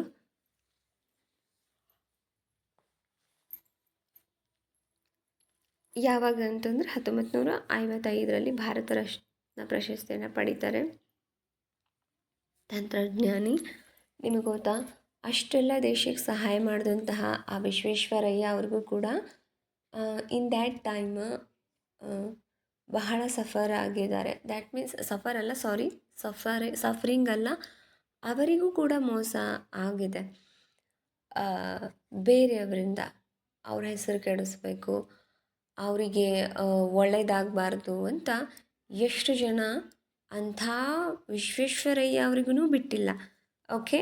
ಅವರು ಎದ್ರೊಳಗೂ ಮೋಸ ಮಾಡಿದರು ಅಂತ ಸುಳ್ಳು ಕಾಗದ ಪತ್ರಗಳನ್ನ ಸೃಷ್ಟಿಸಿ ಅವರಿಗೆ ಅನ್ಯಾಯ ಮಾಡಿದವರು ಇದ್ದಾರೆ. ಗೊತ್ತಿದ್ದು ಅವರು ಸುಮ್ಮನೆ ಇದ್ದರು, ಇಂಥವರೇ ನನಗೆ ಹಿಂಗೆ ಅನ್ಯಾಯ ಮಾಡಿದ್ದಾರೆ ನನ್ನ ಹೆಸರು ಕೆಡಿಸ್ಲಿಕ್ಕೆ ಅಂತ. ಅವ್ರ ಹತ್ರ ಎಲ್ಲ ಡಾಕ್ಯುಮೆಂಟ್ಸು ಇಟ್ಕೊಂಡಿದ್ರು ಅವರು. ನೋಡಿ ನೀವು, ಇಂಥ ಮಹಾನ್ ವ್ಯಕ್ತಿಗಳೆಲ್ಲ ಏನೋ ಆಗಿ ಹಾಗೆ ಹೋದವರಲ್ಲ. ಇಷ್ಟೆಲ್ಲ ಹೆಸರು ಮಾಡಿ ಅದಕ್ಕಿಂತ ಹೆಚ್ಚು ಅವರಿಷ್ಟು ಪ್ರಸಿದ್ಧವಾಗಿ ಅವ್ರು ಸತ್ತರೂ ಕೂಡ ಅವ್ರನ್ನ ನಾವು ನೆನೆಸ್ತೀವಿ. ಬದುಕಿದ್ದಾರೆ, ಸತ್ತ ಮೇಲೂ ಜೀವಂತವಾಗಿದ್ದಾರೆ ಅಂದರೆ ಬದುಕಿದ್ದಾಗ ಜನ ಅವರನ್ನೂ ಬಿಟ್ಟಿಲ್ಲ, ಬಹಳ ಕಾಡಿದ್ದಾರೆ. ಅವರಷ್ಟೇ ಅಲ್ಲ, ವಿವೇಕಾನಂದ ಅವರು ಕೂಡ ಬಹಳಷ್ಟು ಕಷ್ಟವನ್ನು ಪಟ್ಟಿದ್ದಾರೆ. ಅವರು ಒಬ್ರಿಗೂ ಒಂದು ಮಾತು ಅನ್ನಲಿಲ್ಲ, ಯಾಕೆ ಹೀಗೆ ಅನ್ಯಾಯ ಮಾಡಿದ್ರಿ ನನಗೆ ಅಂತ. ವಿಶ್ವೇಶ್ವರಯ್ಯ ಅವರು ಎಲ್ಲ ಸಾಕ್ಷಿ ಸಮೇತ ಇಟ್ಕೊಂಡ್ರೂ ಕೂಡ ಕೇಳಕ್ಕೆ ಹೋಗಲಿಲ್ಲ. ಭಗವಂತ ದೊಡ್ಡವನಿದ್ದಾನೆ, ಅವ್ರದ್ದವ್ರು ಅನುಭವಿಸ್ಲೇಬೇಕು ಎಲ್ಲರೂ ಅಂತ. ಹಾಗೆ ಜೀವನ ಚರಿತ್ರೆಗಳನ್ನ ಓದಬೇಕು ನಾವು. ಅವ್ರು ಮಾಡಿರ್ತಕ್ಕಂತಹ ಸಾಧನೆಗಳಲ್ಲಿ ಸ್ವಲ್ಪನಾರು ಮಾಡೋ ಪ್ರಯತ್ನ ಪಡಬೇಕು. ಓಕೆನಾ. ಸೊ ನೋಡಿ, ನೆಕ್ಸ್ಟ್ ಜಿ ಕೆಗೆ ರಿಲೇಟೆಡ್ ಕ್ವಶನ್ಸ್ಗಳು ನೋಡಿ. ಕೇಂದ್ರ ಮಂತ್ರಿಯಾದಂತಹ ಭಾರತದ ಮೊದಲ ಮಹಿಳೆ ರಾಜ್ಕುಮಾರಿ ಅಮೃತ್ ಕೌರ್ ಅಂತ. ಓಕೆ. ಹಾಗೆ ಒಲಿಂಪಿಕ್ ಕ್ರೀಡೆಯಲ್ಲಿ ಪದಕ ಪಡೆದಂತಹ ಪ್ರಥಮ ಮಹಿಳೆ ಕರ್ನಂ ಮಲ್ಲೇಶ್ವರಿ. ಓಕೆ. ಕರ್ನಂ ಮಲ್ಲೇಶ್ವರಿ ಅದು. ಓಕೆ. ಕರ್ನಂ ಮಲ್ಲೇಶ್ವರಿ. ನೆಕ್ಸ್ಟ್ ನೋಡಿ, ಸ್ವತಂತ್ರ ಭಾರತದ ಪ್ರಥಮ ಗವರ್ನರ್ ಜನರಲ್ ಮೌಂಟ್ ಬ್ಯಾಟನ್ ಅವರು. ಓಕೆ. ಇನ್ನು ಭಾರತದ ಮೊದಲ ಮುಖ್ಯ ಚುನಾವಣಾ ಆಯುಕ್ತರು ಸುಕುಮಾರ್ ಸೇನ್. ಭಾರತದ ಮೊದಲ ಗೃಹ ಮಂತ್ರಿ ಸರ್ದಾರ್ ವಲ್ಲಭಭಾಯಿ ಪಟೇಲ್ ಅವರು. IPS ಅಧಿಕಾರಿಯಾದಂತಹ ಪ್ರಥಮ ಮಹಿಳೆ ಅಂತಂದರೆ ಕಿರಣ್ ಬೇಡಿ ಅವರು.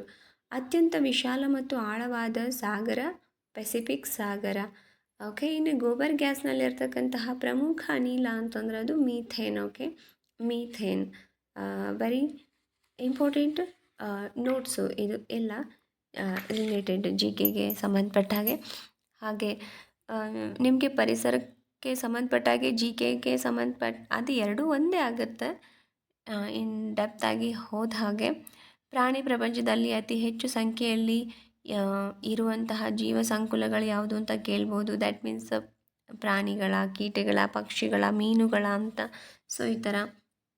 ಓಕೆ. ಇನ್ನು ವಾಂತಿ ಭೇದಿಯಿಂದ ಉಂಟಾಗಬಹುದಾದಂತಹ ತೊಂದರೆ ಯಾವುದು? ನಿಮಗೆ ಆಹಾರ ವಿಹಾರನ ಅಂತ ಪಾಠ ಇದೆ ಅಲ್ವಾ, ಅದಕ್ಕೆ ಸಂಬಂಧಪಟ್ಟ ಹಾಗೆ ಕೇಳ್ತಿರ್ತಾರೆ. ಓಕೆ, ಅದರಲ್ಲಿ ಬರುತ್ತದು ಪ್ರಶ್ನೆಗಳು ಕೇಳೋ ಚಾನ್ಸಸ್ಗಳಿರುತ್ತೆ. ಯಾವ ಆಹಾರದ ಕೊರತೆಯಿಂದ ಯಾವ ರೋಗಗಳು ಬರುತ್ತೆ, ಯಾವ ವಿಟಮಿನ್ಗಳು, ಯಾವ ಪ್ರೋಟೀನ್ಗಳು, ಪಿಷ್ಟ ಇರ್ಬೋದು, ಶರ್ಕರ ಇರ್ಬೋದು, ಸೊ ಇಂಥವೆಲ್ಲ ಯಾವ ಪದಾರ್ಥದಲ್ಲಿ ಯಾವ ವಿಟಮಿನ್ ಪ್ರೋಟೀನ್ಗಳಿದೆ ಅಂತ ಕೇಳೋ ಚಾನ್ಸಸ್ಗಳಿರ್ತದೆ. ಹಾಗಾಗಿ ಅದು ಜಿ ಕೆಗೂ ಆಯಿತು, ಪರಿಸರಕ್ಕೂ ಆಯಿತು. ಆ ಪರಿಸರ ಅಂದರೆ ಅದರಲ್ಲಿ ಸಮಾಜ, ವಿಜ್ಞಾನ ಎಲ್ಲನೂ ಇರ್ತದೆ G K ಹಿಡ್ಕೊಂಡಲ್ವಾ. So that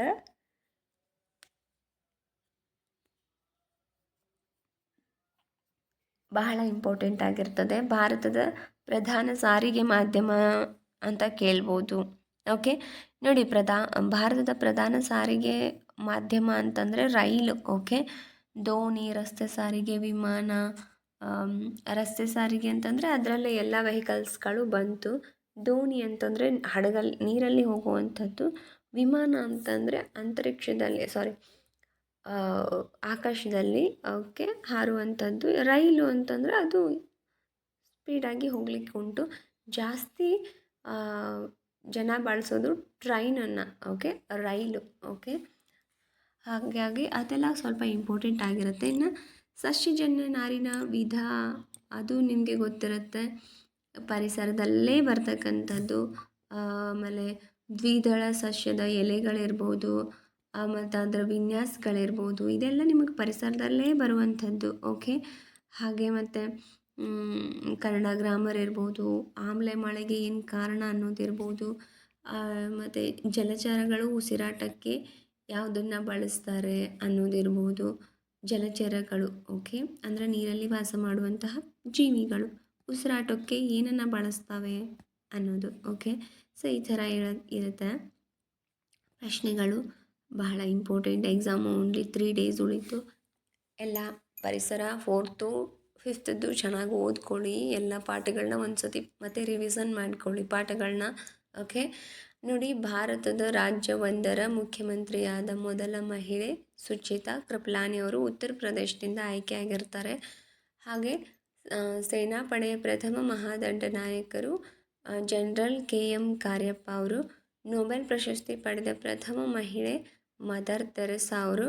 Olympics ಚಿಹ್ನೆಯಾದ 5 ಬಳೆಗಳಿರುವಂತಹ ಬಣ್ಣಗಳು ನೀಲಿ, ಹಳದಿ, ಕಪ್ಪು, ಕೆಂಪು ಮತ್ತು ಹಸಿರು. ಓಕೆ, ಇನ್ನು ಬೆಳಕು ಎಷ್ಟು ಬಣ್ಣಗಳಿಂದ ಕೂಡಿರ್ತದೆ ಅಂತಂದರೆ 7 ಕಲರ್ಸಿಂದ ಇರ್ತದೆ. ಜಗತ್ತಿನ ಅತ್ಯಂತ ಎತ್ತರದ ಏಕಶಿಲಾ ಮೂರ್ತಿ ಶ್ರವಣಬೆಳಗೊಳದ ಗೊಮ್ಮಟೇಶ್ವರ ವಿಗ್ರಹ. ಓಕೆ, ಇನ್ನು ಕವನ ಸಂಕಲನವನ್ನು ಆಧರಿಸಿ ಭಾರತದಲ್ಲಿ ನಿರ್ಮಿಸಿದ ಕನ್ನಡದ ಏಕೈಕ ಚಲನಚಿತ್ರ ಮೈಸೂರು ಮಲ್ಲಿಗೆ ಅಂತ. ಓಕೆ, ಅತಿ ಹೆಚ್ಚು ಕಣ್ಣಿನ ಚಿಕಿತ್ಸೆ ಮಾಡಿ ಗಿನ್ನಿಸ್ ದಾಖಲೆ ಮಾಡಿದ ಕನ್ನಡಿಗ ಡಾಕ್ಟರ್ MC ಮೋದಿ ಅವರು. ಓಕೆ, ನಿಮಗೆ ಗೊತ್ತಾ ವಿಶ್ವೇಶ್ವರಯ್ಯ CV ರಾಮನ್ ಅವರು ಇರ್ಬೋದು, ವಿಶ್ವೇಶ್ವರಯ್ಯ ಇರ್ಬೋದು, ಬಹಳ ಜ್ಞಾನಿಗಳು ನಮ್ಮ ಭಾರತ ದೇಶದ. ಬಹಳ ಹೆಮ್ಮೆ ಅಂತ ಹೇಳ್ಬೋದು, ಆಸ್ತಿ ಅವರೆಲ್ಲ. CV ರಾಮನ್ ಅವರಿರ್ಬೋದು, ವಿಶ್ವೇಶ್ವರಯ್ಯ ಅವರಿರ್ಬೋದು, ಓಕೆ, ಮತ್ತು DV ಗುಂಡಪ್ಪನವ್ರು ಇರ್ಬೋದು. ನೀವು DV ಗುಂಡಪ್ಪನವ್ರದ್ದು ಜ್ಞಾಪಕ ಶಾಲೆ ಓಕೆ ಅದು, ಮತ್ತು ಅವ್ರದ್ದೆಲ್ಲ ಕವನ ಸಂಕಲನಗಳಿರ್ಬೋದು, ಅವರ ಕಾದಂಬರಿಗಳಿರ್ಬೋದು, ಓದಿ ಅವನ್ನೆಲ್ಲ ತುಂಬ ಚೆನ್ನಾಗಿದೆ. ಆಮೇಲೆ ಮಂಕುತಿಮ್ಮನ ಕಗ್ಗ ಇರ್ಬೋದು, ನಾಲ್ಕು ತಂತಿ ಇರ್ಬೋದು. ಮಂಕುತಿಮ್ಮನ ಕಗ್ಗ ಅಂತೂ ವೆರಿ ಇಂಪಾರ್ಟೆಂಟ್. ನೀವು ಅದು ಓದಿದ್ರೆ ಭಗವದ್ಗೀತೆ ಓದೋ ಅವಶ್ಯಕತೆನೇ ಇಲ್ಲ. ಎರಡನ್ನೂ ಮರ್ಜ್ ಮಾಡಿನೇ ಮಾಡ್ತಾರೇನೋ ಅಂತ ಅನಿಸ್ತದೆ. ಸಾರಿ ಅದನ್ನು ಮರ್ಜ್ ಮಾಡೇ ಇದು ಮಾಡಿದ್ದಾರೇನೋ ಅಂತ ವ್ಯಾಖ್ಯಾನ ಬರೆದಿದ್ದಾರೇನೋ ಅನ್ನೋಷ್ಟರ ಮಟ್ಟಿಗೆ ತುಂಬ ಡೀಪ್ ಆ್ಯಂಡ್ ಡೆಪ್ತಾಗಿ ತುಂಬ ಚೆನ್ನಾಗಿದೆ. ಓಕೆ. ಆಮೇಲೆ ಜ್ಞಾಪಕ ಶಾಲೆ ಅದನ್ನು ಮಾತ್ರ ನೀವು ಓದಲೇಬೇಕು. ಡಿ ವಿ ಗುಂಡಪ್ಪನವ್ರದ್ದು ವೆರಿ ಇಂಪಾರ್ಟೆಂಟ್ ಮಾಹಿತಿಗಳೆಲ್ಲ ಅದರಲ್ಲಿದೆ. ಓಕೆ. ನೆಕ್ಸ್ಟ್ ನೋಡಿ, ಕರ್ನಾಟಕದಿಂದ ಭಾರತದ ಉಪರಾಷ್ಟ್ರಪತಿಯಾಗಿ ಆಯ್ಕೆಯಾದಂತಹ ಮೊದಲಿಗರು ಬಿ ಡಿ ಜತ್ತಿ ಅವರು. ಓಕೆ. ಹಾಗೆ ಪ್ರಥಮ ರಾಜ್ಯಪಾಲರಾದ ಕನ್ನಡಿಗ ಬಿ ರಾಜಯ್ಯ ಅವರು. ಓಕೆ. ಇನ್ನು ಕರ್ನಾಟಕದ ಪ್ರಥಮ ಮಹಿಳಾ ರಾಜ್ಯಪಾಲರು ವಿ ಎಸ್ ರಮಾದೇವಿ ಅವರು. ಕರ್ನಾಟಕದ ಪ್ರಥಮ ಮುಖ್ಯಮಂತ್ರಿ ಕೆ ಸಿ ರೆಡ್ಡಿ ಅವರು. ಮೊದಲ ವಚನಕಾರರು ದೇವರ ದಾಸಿಮಯ್ಯ. ಕನ್ನಡದ ಕೆಲಸಕ್ಕೋಸ್ಕರ ಡಾಕ್ಟರೇಟ್ ಪದವಿಯನ್ನು ಗಳಿಸಿದಂತಹ ಮೊದಲಿಗರು ಫರ್ಡಿನಾಂಡ್ ಕೀಟಲ್ ಅವರು. ಓಕೆ.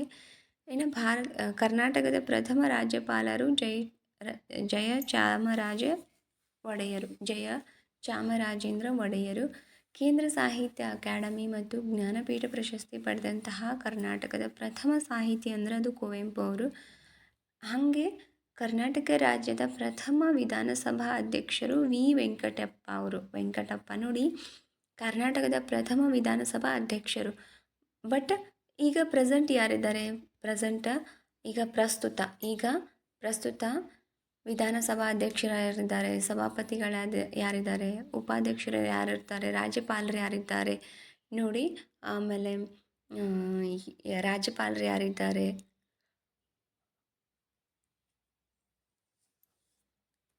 ಉಪರಾಷ್ಟ್ರಪತಿಗಳು, ರಾಷ್ಟ್ರಪತಿಗಳು, ಹಣಕಾಸು ಇಲಾಖೆಯ ಅಧಿಕಾರಿಗಳು ಬಹಳ ಇಂಪಾರ್ಟೆಂಟ್.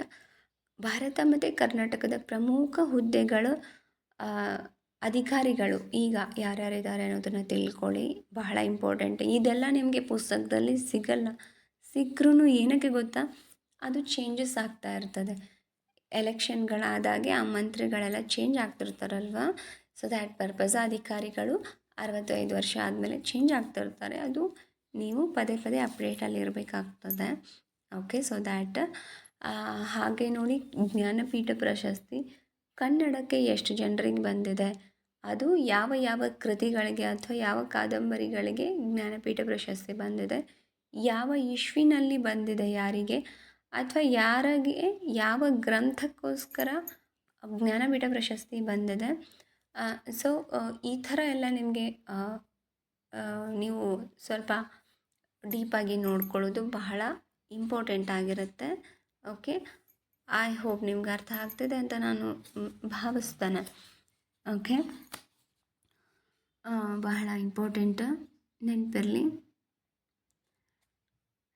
ಮತ್ತು ಕೆಲವೊಂದಿಷ್ಟು ಪದಾರ್ಥಗಳನ್ನ ಅಂದರೆ ಆಲ್ಮೋಸ್ಟ್ ಎಲ್ಲನೂ, ಅದರಲ್ಲೂ ತರಕಾರಿಗಳನ್ನ ಜಾಸ್ತಿ ಬೇಯಿಸೋದ್ರಿಂದ ಅದರಲ್ಲಿರ್ತಕ್ಕಂತಹ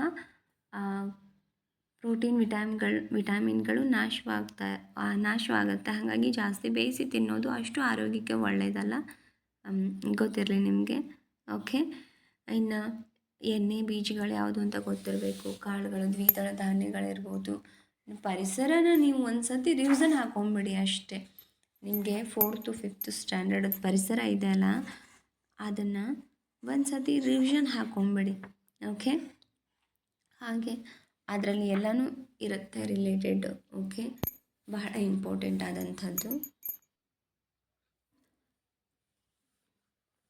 ಭೂಮಿಯ ಧ್ರುವಗಳಲ್ಲಿ ಸ್ವಲ್ಪ ಚಪ್ಪಟೆ ಮತ್ತು ಸಮಭಾಜಕದ ವೃತ್ತದ ಬಳಿ ಸ್ವಲ್ಪ ಉಬ್ಬಿದೆ. ಹಾಗಾಗಿ ಇಂತಹ ಆಕಾರವನ್ನು ಜಿಯಾರ್ಜ್ ಹಾಗೆ ಅಥವಾ ಭೂಮಿಯಾಕಾರ ಅಂತ ಕರೀತಾರೆ. ಅಂದರೆ ಭೂಮಿಯು ಪೂರ್ಣವೃತ್ತಾಕಾರ ಅಥವಾ ಗುಂಡಾಗಿಲ್ಲ ಅನ್ನೋದನ್ನು ಇದು ಹೇಳುತ್ತೆ. ಭೂಮಿಯಾಕಾರ ಅಥವಾ ಜಿಯಾರ್ಡ್ ಅಂತ. ಓಕೆ. ಭೂಮಿಯ ಧ್ರುವಗಳಲ್ಲಿ ಸ್ವಲ್ಪ ಚಪ್ಪಟೆ ಮತ್ತು ಸಂಭಾಜಕದ ವೃತ್ತದ ಬಳಿ ಸ್ವಲ್ಪ ಉಬ್ಬಿದೆ. ಹಾಗಾಗಿ ಅದನ್ನು ಹಂಗೆ ಕರೀತಾರೆ. ಓಕೆ. ಭೂಮಿಯು ಪಶ್ಚಿಮದಿಂದ ಪೂರ್ವಕ್ಕೆ ಸುತ್ತುವರಿಯುವುದರಿಂದ ನಮಗೆ ಸೂರ್ಯ ಪೂರ್ವದಲ್ಲಿ ಹುಟ್ಟಿ ಪಶ್ಚಿಮದಲ್ಲಿ ಮುಳುಗ್ತಾನೆ ಅಂತ ಭಾಸವಾಗ್ತದೆ. ಭೂಮಿ ಪಶ್ಚಿಮದಿಂದ ಪೂರ್ವಕ್ಕೆ ಸುತ್ತುತ್ತದೆ. ಸೊ ದ್ಯಾಟ್ ಪರ್ಪಸ್ ನಮಗದು ಹಾಗೆ ಕಾಣಿಸ್ತದೆ. ಇನ್ನು ಭೂಮಿ ತನ್ನ ಅಕ್ಷದಲ್ಲಿ ಒಂದು ಬಾರಿ ತಿರುಗಲು 24 ಗಂಟೆಗಳು ಬೇಕಾಗ್ತದೆ. ಅದರಿಂದ ಅದನ್ನು ಒಂದು ದಿನ ಅಂತ ನಾವು ಕನ್ಸಿಡರ್ ಮಾಡ್ತೇವೆ. ಹಾಗೆ ಭೂಮಿ ಸುತ್ತ ವಾಯುಗೋಳ ಆವರಿಸಿದೆ, ಗೊತ್ತಿರಲಿ, ಭೂಮಿಯ ಸುತ್ತ ವಾಯುಗೋಳ ಆವರಿಸಿದೆ. ಯುರೇನಸ್ ಗ್ರಹದ ಸಂಯೋಜನೆಯನ್ನು ಹೊಂದಿರುವಂತಹ ಗ್ರಹ ಅಂತಂದರೆ ನೆಪ್ಚೂನ್ ಗ್ರಹ. ಓಕೆ, ಇನ್ನು ಹೆಚ್ಚಿನ ಅವಧಿಯಲ್ಲಿ ಸೂರ್ಯನನ್ನು ಸುತ್ತುವ ಹಾಗೂ ಹೆಚ್ಚು ಪರಿಭ್ರಮಣೆ ಅವಧಿಯನ್ನು ಹೊಂದಿರುವುದು. ನೋಡಿ, ಇವೆಲ್ಲ ರಿಲೇಟೆಡ್ ಸೈನ್ಸಕ್ಕೇ, ನಿಮಗೆ ಸೈನ್ಸು ಅಂದರೆ ಪರಿಸರದಲ್ಲೇ ಬರ್ತದೆ. ಇದೆಲ್ಲ ನಿಮ್ಮ 4th 5th ಪರಿಸರದಲ್ಲೇ ಎಲ್ಲ ಮಿಕ್ಸ್ ಇರುತ್ತೆ. ಅದರಲ್ಲಿ ಸಮಾಜ ಇರ್ಬೋದು, ಪ್ರಾಣಿ ಪ್ರಪಂಚ ಇರ್ಬೋದು, ಪರಿಸರ ಪ್ರಕೃತಿಗೆ ರಿಲೇಟೆಡ್ಡು, ಹಾಗೆ ಸೈನ್ಸು, ಟೆಕ್ನಾಲಜಿ, ಈ ಎಲ್ಲನೂ ಅದರಲ್ಲೇ ಬರ್ತದೆ. ಓಕೆ, ಇನ್ನು ಅನಿಲಗಳಿಂದ ತುಂಬಿದಂತಹ ಗ್ರಹಗಳು ಯಾವ್ಯಾವುದು ಅಂತಂದರೆ ಗುರು ಮತ್ತು ಶನಿ, ಯುರೇನಸ್, ನೆಪ್ಚೂನ್. ಗೊತ್ತಿರಲಿ, ಗುರು, ಶನಿ, ಯುರೇನಸ್ ಮತ್ತು ನೆಪ್ಚೂನ್ ಗ್ರಹಗಳು ಅನಿಲಗಳಿಂದ ತುಂಬಿರತಕ್ಕಂತಹ ಗ್ರಹಗಳಿವೆಲ್ಲ, ಗೊತ್ತಿರಲಿ. ಓಕೆ, ಹಾಗೆ ಸೂರ್ಯನಿಗೆ ಅತ್ಯಂತ ಸಮೀಪ ಗ್ರಹ ಯಾವುದು, ದೂರ ಇರತಕ್ಕಂತಹ ಗ್ರಹ ಯಾವುದು, ಓಕೆ, ಹಾಗೆ ನೀಲಿ ಗ್ರಹ ಯಾವುದು, ಅಥವಾ ಉಂಗುರದ ಸುತ್ತಳತೆ ಇರತಕ್ಕಂತಹ ಗ್ರಹ ಯಾವುದು, ಈ ಥರ ಎಲ್ಲ ಕೇಳ್ತಿರ್ತಾರೆ. ಬಹಳ ಸುಂದರ ಮತ್ತು ಉಂಗುರಗಳಿಂದ ಉಂಗುರ ವ್ಯವಸ್ಥೆ ಇರುವಂತಹ ಗ್ರಹ ಅಂತಂದರೆ ನೋಡಿ, ಅದು ಶನಿ ಗ್ರಹ. ಅದು ಬಹಳ ಚೆಂದ ಇದೆ ಶನಿ ಗ್ರಹ. ಏನಕ್ಕೆ ಅಂದರೆ ಉಂಗುರ ಥರ ಅದಕ್ಕೊಂದು ವ್ಯವಸ್ಥೆ ಇದೆ. ತುಂಬ ಚೆನ್ನಾಗಿರ್ತಕ್ಕಂತಹ ಗ್ರಹ ಅದು. ಓಕೆ, ಇನ್ನು ಸೂರ್ಯನಿಂದ 7ನೆಯ ಸ್ಥಾನದಲ್ಲಿ ಇರ್ತಕ್ಕಂತಹ ಗ್ರಹ ಅಂತಂದರೆ ಅದು ಯುರೇನಸ್. ನೀಲಿ ಮತ್ತು ಹಸಿರು ಬಣ್ಣದ ದಟ್ಟವಾದ ಮೋಡಗಳಿಂದ ಆವೃತವಾಗಿರುವಂತಹ ಗ್ರಹ ಯುರೇನಸ್. ಅದು ಸೂರ್ಯನಿಂದ 6ನೆಯ ಸ್ಥಾನದಲ್ಲಿರ್ತಕ್ಕಂತಹ ಗ್ರಹ ಅಂದರೆ ಅದು ಶನಿ ಗ್ರಹ. ಸೂರ್ಯನಿಂದ 8ನೆಯ ಸ್ಥಾನದಲ್ಲಿರ್ತಕ್ಕಂತಹ ಗ್ರಹ ಅಂದರೆ ಮತ್ತು ಅತಿ ದೂರದಲ್ಲೂ ಕೂಡ ಅದು ನೆಪ್ಚೂನ್ ಗ್ರಹ. ಇನ್ನು ಆಕಾಶಕಾಯಗಳು ಸೂರ್ಯನ ಸುತ್ತುವ ನಿರ್ದಿಷ್ಟ ಪಥ ಕಕ್ಷೆ